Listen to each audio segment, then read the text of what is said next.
የክርስቲያን ዋና ጊዜው መቼ ነው ከተባለ ዛሬ ነው። ዛሬ ነው ጊዜያችን። ማዘግየት የማን ስራ ነው? አንዱ የዲያብሎስ ስራ ነው። ልንጸልይ እየፈለግን እንዳንጸልይ፣ ልንሰግድ እየፈለግን እንዳንሰግድ፣ ልንታረቅ እየፈለግን እንዳንታረቅ፣ መልካም ነገሮችን ነገ የሚያስብል እሱ ሰይጣን እንጂ መንፈስ ቅዱስ አይደለም። ርዕሳችን ምንድን ነው? የነቢያት ትዕግስት ነው። የነቢያት ትዕግስታቸው። እንግዲህ ነቢያት ባልን ጊዜ በዛሬው ትምህርታችን ነቢያት የምንላቸው ከአዳም ጀምሮ ያሉትን ነው። በሌላ የትምህርት አከፋፈል ከአዳም ጀምሮ እስከ ሙሴ ያሉት አበው ነው የሚባሉት። ከሙሴ ጀምሮ እስከ ዮሐንስ መጥምቅ ያሉት ነቢያት ይባላሉ። መጀመሪያውንም መጨረሻውንም ጨምሮ።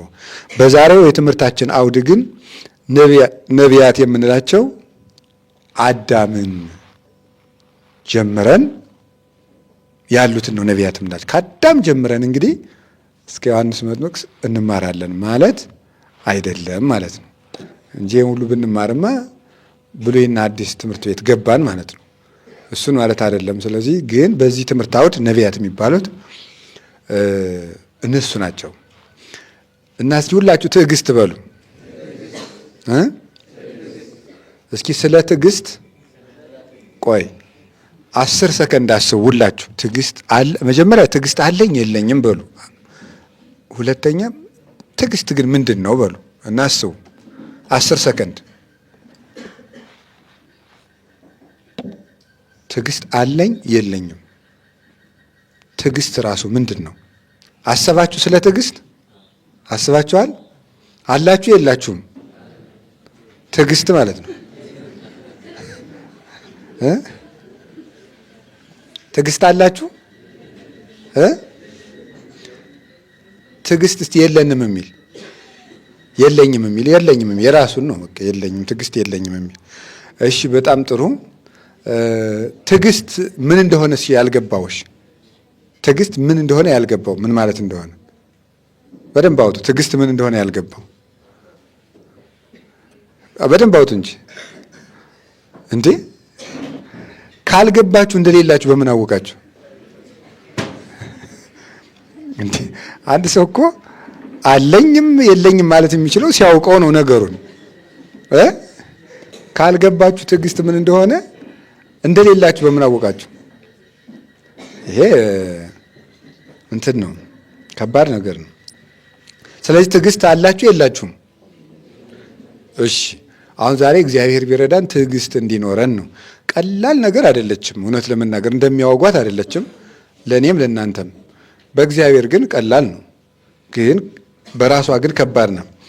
እሺ ትዕግስት የሚባለው የመጀመሪያው ትዕግስት የሚባለው የነቢያት ትዕግስታቸው ምንድን ነው ስትሉ ለሚፈልጉት ነገርም እንኳ ቢሆን አለመቸኮል ነው። ትዕግስት ማለት አለመቸኮል ነው። አለመቸኮል፣ ችኩል አለመሆን። አሁን ብዙ ጊዜ ትዕግስት የለሽ የሚባል ሰው ችኩል ሰው ነው። ችኩልነቱን በብዙ መንገድ ነው የምንገልጠው። የመጀመሪያው አሁን የምናየው በነቢያት ትዕግስት ውስጥ የምናየው ለምንፈልገው ነገር ራሱ ችኩል እንሆናለን ነው። ለምሳሌ ሰው እንዴት ይሆናል? ችኩል መሆን ማለት ነው ጥሩ ነገር ሊሆን ይችላል፣ ግን ቸኩሎ ነው የሚያደርገው እና ይበላሽበታል። ሳያስብ ስለሚያደርገው ወይ አይዘልቅበትም፣ ወይ አይጸናበትም፣ ወይ መልካም አደረግኩ ሲል ያበላሻል፣ ወይ ገደል ይገባል። ቸኩሎ በማድረጉ ማለት። ትዕግስትና ዳተኝነት ግን የተለያዩ ናቸው። ዳተኝነት ጊዜን በአግባቡ አለመጠቀም፣ ትክክለኛ ነገር በትክክለኛው ሰዓት አለማድረግ ማለት ነው። ዳተኝነት ማለት በትክክለኛው ጊዜ ትክክለኛ ነገርን አለማድረግ፣ እሱ ዳተኝነት ይባላል። ይሄ እንዲያውም የሰይጣን አንዱ ፈተና ነው። ቅዱስ ጳውሎስ ሰይጣን አዘገየኝ ብሎ ተናግሯል አይደል? ሰይጣን አዘገየኝ ብሏል። እናንተን ላያችሁ እፈልግ ነበረ ለቆሮንቶስ ሰዎች ሲጽፍላቸው፣ ግን ሰይጣን አዘገየኝ ይላል። ማዘግየት የማን ስራ ነው? አንዱ የዲያብሎስ ስራ ነው። ልንጸልይ እየፈለግን እንዳንጸልይ፣ ልንሰግድ እየፈለግን እንዳንሰግድ፣ ልንታረቅ እየፈለግን እንዳንታረቅ፣ መልካም ነገሮችን ነገ የሚያስብል እሱ ሰይጣን እንጂ መንፈስ ቅዱስ አይደለም። መልካም ነገሮች ዛሬ ናቸው። ምክንያቱም እግዚአብሔር ምን ብሎናል? ወናሁን ዮም ዕለተ አድኅኖ፣ የመዳን ቀን መቼ ነው ያለው? ሁለተኛ ቆሮንቶስ ምዕራፍ 6 ቁጥር 2 ላይ የመዳን ቀን ዛሬ ነው የሚለው። መንግስተ ሰማያት የምንገባበትን ከእግዚአብሔር ጋር የምንታረቅበትን ራሳችን የምንጠቅምበትን ነፍስና ስጋችን የምናስታርቅበትን ነገር የምንኖርለትን ነገር ነገ አንልም። ሁል ጊዜ ዛሬ ነው። የክርስቲያን ዋና ጊዜው መቼ ነው ከተባለ ዛሬ ነው። ዛሬ ነው ጊዜያችን። ስለዚህ አለመቸኮል የሚባለው ግን ከዳተኝነት የተለየ ነው። ምን ማለት ነው? አለመቸኮል ወይም መታገስ ማለት አስቦ ማድረግ ማለት ነው። አስቦ ከነፈተናው ከነትግሉ ከነአክሊሉ ከነውድቀቱ ከነትንሳኤው ከነትርፉ ከነኪሳራው አስቦ መውጣት ማለት ነው። ጌታ እንዲህ ያለውን ነገር ነው በሉቃስ ወንጌል ምዕራፍ 14 ላይ ያስተማረን አይደለም? ከእናንተ መካከል ቤት መስራት የሚጀምር ሰው ቢኖር የሚፈልግ ሰው ቢኖር ቁጭ ብሎ ምንድን ነው አኮኑ ይነብር ወይ ሐስብ ጻይጻኦ ቁጭ ብሎ ስንት እንጨት ስንት ድንጋይ ይፈጅብኛል ብሎ ቁጭ ብሎ ያስብ የለም ወይ? ቤቱን ግን ሳያስብ መስራት ቢጀምር ከዚያ በኋላ ቤቱን ሰርቶ መጨረስ ቢያቅተው ያንን የተጀመረ ቤት እያዩ ሰዎች ይስቁበታል። ምን ብለው? ዝንቱ ብእሲ ወጠነ ሳርር ወወስኢነ ፈጽሞ ብለው፣ ይህ ሰው ቤት መስራት ጀምሮ መጨረስ አቃተው ብለው ሰዎች እኮ ይስቁበታል። ስለዚህ ከእናንተ መካከል ቤት መስራት የሚፈልግ ሰው አስቦ ይጀምር ማለት ይሄ ነው።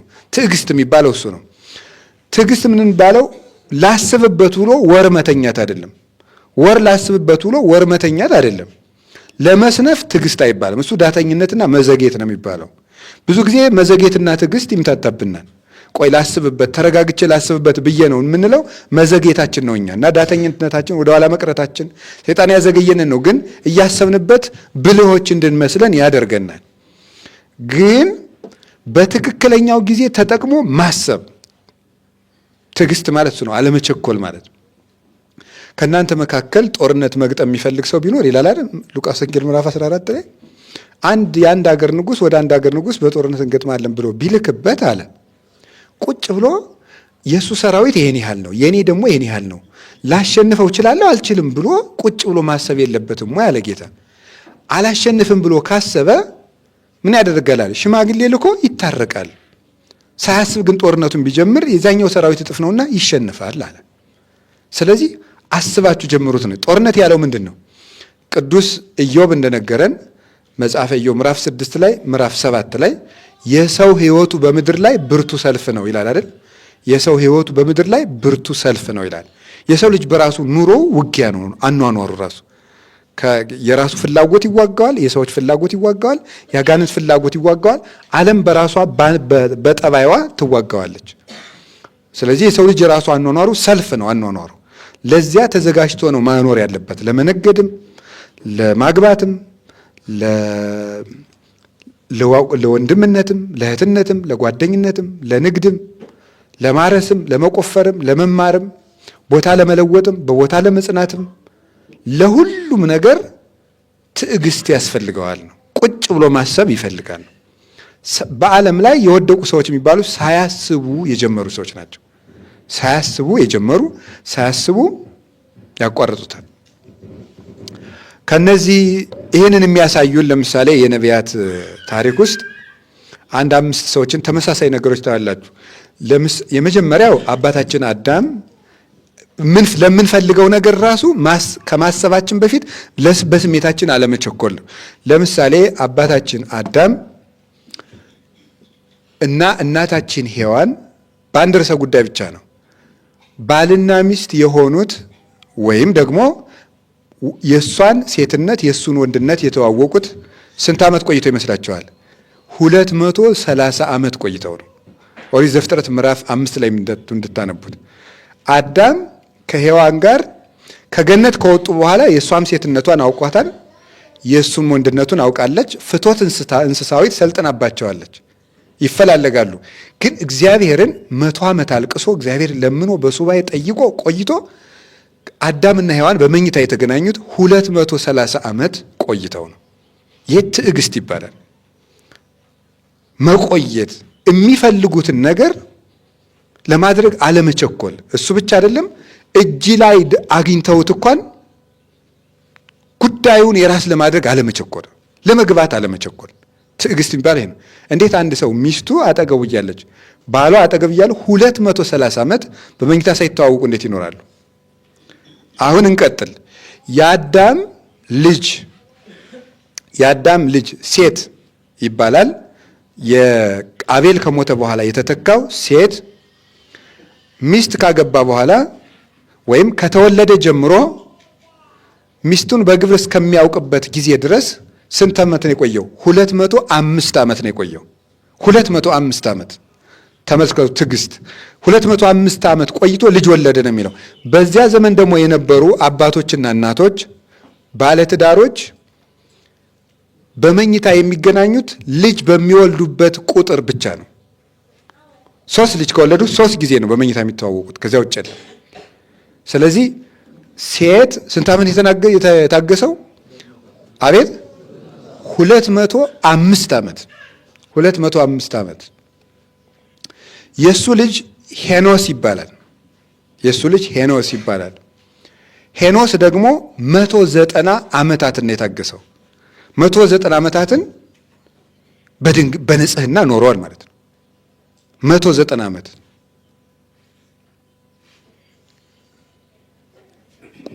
የሄኖስ ልጅ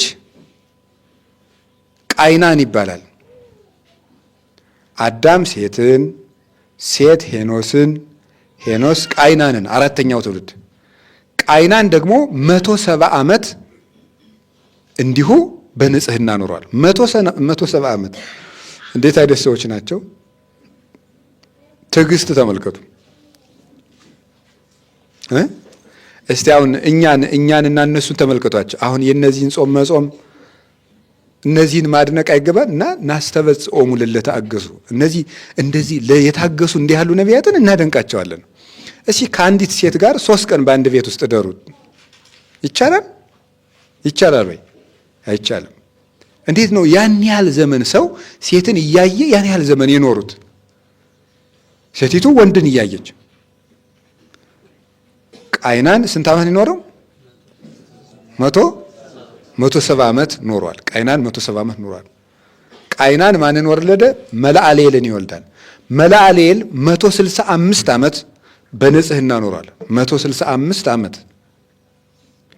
ያሬድ 162 ዓመት ኖሯል።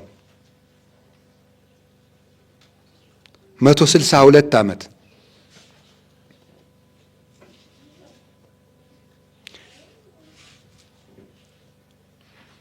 እንዲህ እያሉ ይቀጥላሉ። እንግዲህ እስከዚህ ከነገርኳችሁ ይበቃኛል። ሌሎችም 165 187 እያሉ ይቀጥላሉ እስከ ኖህ ድረስ ያሉት ማለት ነው። አንብቡት መጽሐፈ ኦሪት ዘፍጥረት ምዕራፍ 5 ቁጥር 1 እና እንዲሁ ሰው ማለት ነው መጽሐፍ ቅዱስ ውስጥ እድሜ ዝም ብሎ አይደለም የተጻፈው። እገሌ ይሄን ያህል ዓመት ቆይቶ አገባ ማለት በንጽህና ስጋን ያህል ነገር ተሸክሞ ፈጣሪውን በትዕግስት ንጽህናውን ይሄን ያህል ዓመት ተሸክሞ አገለገለ ለማለት ነው የተጻፈው። ይሄን ያህል ዓመት ስጋን ተሸክሞ እሳት ተሸክሞ ፈጣሪውን አገለገለ ተብሎ ነው የተጻፈው። እንደዚህ አድርገው የታገሱትን እናደንቃቸዋለን። እና አባቶቻችን እኔ እውነቴን ነው የምናገረው። አሁን ሰው ከቃሉ ጋር ናችሁ?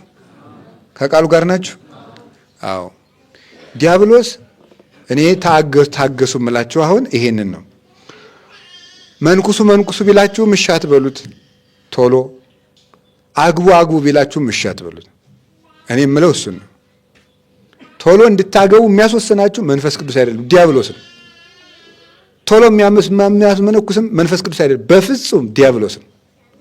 ቶሎ ቆብ አድርጉ የሚል ዲያብሎስ እንጂ መንፈስ ቅዱስ የለም። እውነቴን ነው የምነግራችሁ። ቆይቶ አስተውሎ ወደ ገዳም ለመግባትም ወስኖ አስተውሎ መከራውን ፈትኖ አባታችን አቡነ ተክለ ሃይማኖትን አንድ ሰው መንገድ ላይ ወድቆ ከሞት ቀስቅሰው አነሱትና አባቴ ካንተ ጋር መነኩሴ ሆኜ መኖር እፈልጋለሁ ሲላቸው ምንድን ያሉ? ትክልኑ ጸዊረ ጻማ ሆሙ ለቅዱሳን፣ የቅዱሳንን መከራ መሸከም ትችላለህ ነበር ያሉት። እና ሰው ልመንኩስ እንኳን ቢላችሁ አረ አይሆንልህም ነው የሚባለው። ይሆንልሃል አይባልም። ላግባም ሲል አይሆንልህም ነው ማለት። ቀስ በል ነው ማለት ያለባችሁ ማለት ነው። ሳያስብበት ሰው ገብቶ ነው ከዚያ በኋላ መከራውን የሚማቀቀው ዲያብሎስ ተራራውን ሜዳ ማሩን አምርሮ ወተቱን አጥቁሮ ማሳየት ለዲያብሎስ ልማዱ ነው ይላሉ አባቶቻችን። ማሩን አምርሮ ወተቱን አጥቁሮ ያሳያል። እሬቱን ያጣፍጠዋል፣ ማሩን እሬት ያደርገዋል። ስለዚህ ለምንፈልገው ነገር መቸኮል የለብንም። ሁሉም ነገር በጊዜው ይደርሳል። ችኩልነት ነው እንደዚህ የሚያጠፋን። አሁን እንትን ይሄ ዲያቆኑ ችኩል ነው፣ እንትኑ ችኩል ነው። ቶሎ ብሎ ቄስ መሆን ይፈልጋል። ቶሎ ብሎ እንዲሁ በቃ እውነቴን ነው የምነግራችሁ ማለት ነው። ቸኩሎ አብርሮ ነድቶ ይጥለዋል ገደል ላይ ቸኩል። እንግዲህ አሁን ይሄንን ነገር እኔም ቢሆን እየተፈተንኩበት ሊሆን ይችላል የምነግራችሁ እኮ አይደለም። እንዲያውም እኮ በዚህ በመጽሐፈ መነኮሳት እኮ ይባላል አይደል? ላልተፈተነ መነኩሴ ጾርህን አትናገር ይባላል። ይባላል አይባልም? ቢነግሩት ምን ያደርጋል? ያቃልላል ነው። ስለዚህ አሁን እኔ የምነግራችሁ ሁሉን ነገር በትዕግስት ማድረግ። አባቶቻችን እኮ እንግዲህ ታውቃላችሁ አይደል? በገጠር ቅስና አምጥተው 2 ዓመት ይደብቃሉ። ታውቃላችሁ? እርግጠኛ ነኝ ሁላችን እናውቃለን። ቅስና አምጥተው ከጳጳሱ የቅስና ማዕረግ ተሰጥቷቸው ሳያሳልሙ መስቀላቸውን 2 ዓመት ይደብቁታል። ሉቃስ ወንጌል ምዕራፍ 1 ላይ ተጽፏል አይደል? ኤልሳቤጥ አንቺ በቅሎ፣ አንቺ የተረገምሽ ቢወልዱሽ እንጂ አትወልጂ፣ አንቺ መካን እያሉ የእስራኤል ሴቶች ሲሰድዋት ልጅ አገኝ ጸነሰች። እያንዳንድሽ ስትሰድብኝ የነበርሽ ሁሉ እነሆ ሆዴን ተመልከች ጸንሻለሁ ብላለች። ስንት ዓመት ጽንሱን ሰወረችው ነው የሚለው? 5 ወር ሰወረችው ይላል። ሰወረችው። ቸኩላ ይውኝ አላለችው። በጊዜው ይገለጥ የለ እና ለሰዎች እንዲታይልን ላበሸቁን ሰዎች ሁሉ እንዲታይ ያገኘነውን ነገር ለማሳየት መቸኮል የለብንም። እንዲታይልን ሁሉ በጊዜው ይታወቃል። እና አንዱ የነቢያት ትዕግስታቸው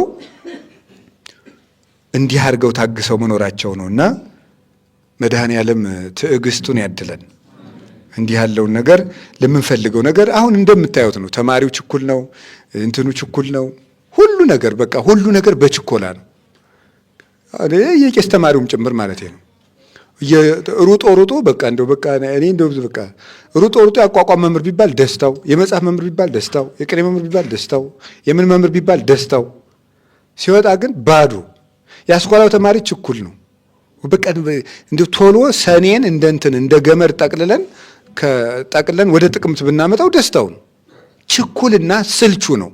መረጋጋት የሚባል ነገር ሁሉን ነገር ፈጥነን መጨበን እና ይሄ ዘመን በተለይ ይሄ የ21ኛው የቴክኖሎጂ ዘመን በእኛ ላይ ያመጣብን ያላወቅነው ትልቁ በሽታ ምንድን ነው? ችኩልነት ነው። በጣም ችኩሎች አድርጎና እና የተረጋጋ ህድአት የኦርቶዶክስ ምልክት ነው። ህድአት አይደል የሚባለው? ህዱ ማለት እጉስ፣ የተረጋጋ ጸጥ ያለ የማይጣደፍ የማይባክን ገለባ ያልሆነ ሰው እሱ የኦርቶዶክስነት ምልክት ነው። መረጋጋት ማለት ነው። ቸኩለን እንደው እሱን ነው ልላችሁ የፈለገው። የነቢያት ትዕግስታቸው ይሄ ነው። ያ ትዕግስት በጣም ቀላል አይደለም። እንደው እኛም እንደው ስጋችን የምንሸከምበትን ትዕግስት ይስጠን መድኃኔዓለም።